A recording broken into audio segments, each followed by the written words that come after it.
নমস্কার বন্ধুরা, সবাই কেমন আছো? আশা করি সবাই ভালো আছো। আজকে আমি তোমাদের সঙ্গে শেয়ার করব বাঁধাকপির ভর্তা। তার জন্য আমি একটা বাঁধাকপির 4 ভাগের 1 ভাগ নিয়ে জল দিয়ে সেদ্ধ করতে বসিয়ে দিয়েছি।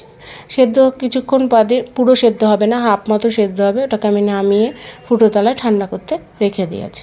দিয়ে ঠান্ডা হয়ে গেলে একটা মিক্সিং বোলের মধ্যে আমি পাতাগুলো দিয়ে তার মধ্যে আমি 10টা মতো রসুন কোয়া আর 4টে কাঁচা লঙ্কা দিচ্ছি, যে যেরকম ঝাল খায় সেভাবে দিতেই পারে। তারপর এটাকে আমি পেস্ট করে নেবো।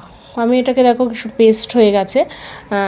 আমি ওদিকে আবার কড়াইতে তেল দিয়ে ওর মধ্যে আমি 1 চামচ কালো জিরা ফোড়ন দিয়েছি। দিয়ে ওর মধ্যে একটা গোটা পেঁয়াজ, একটা বড় সাইজের পেঁয়াজ কুচিয়ে দিয়েছি। বা পেঁয়াজটা যতক্ষণ ব্রাউন হয়ে আসবে, ভাজা করব, ব্রাউন হয়ে আসলে ওর মধ্যে আমি পেস্টটা দিয়ে দেবো। পেস্টটা দিয়ে ভালো, ওই সময় আমি গ্যাসের ফ্লেমটা লো করে দিয়েছি।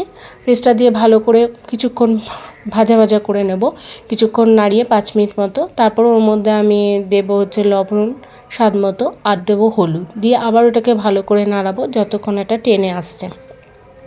যখন দেখবো এটা অনেকটা শুকিয়ে এসছে, তখন ওর মধ্যে আমি স্বাদ মতো চিনি দেবো। দেওয়ার পরে আবার ওটাকে ভালো করে নাড়াবো যতক্ষণ দেখবো যে কড়াই থেকে যখন দেখবো ছেড়ে আসছে, তার মানে তখন ওটা হয়ে যাবে। দেখো কড়াই থেকে ছেড়ে এসছে, তার মানে এই ভর্তাটা হয়ে গেছে। ভর্তাটা আমার নামিয়ে নেবো। এটা গরম ভাতের সঙ্গে অসাধারণ লাগে, যে কোনো ভাতটাই খুবই সুন্দর লাগে খেতে।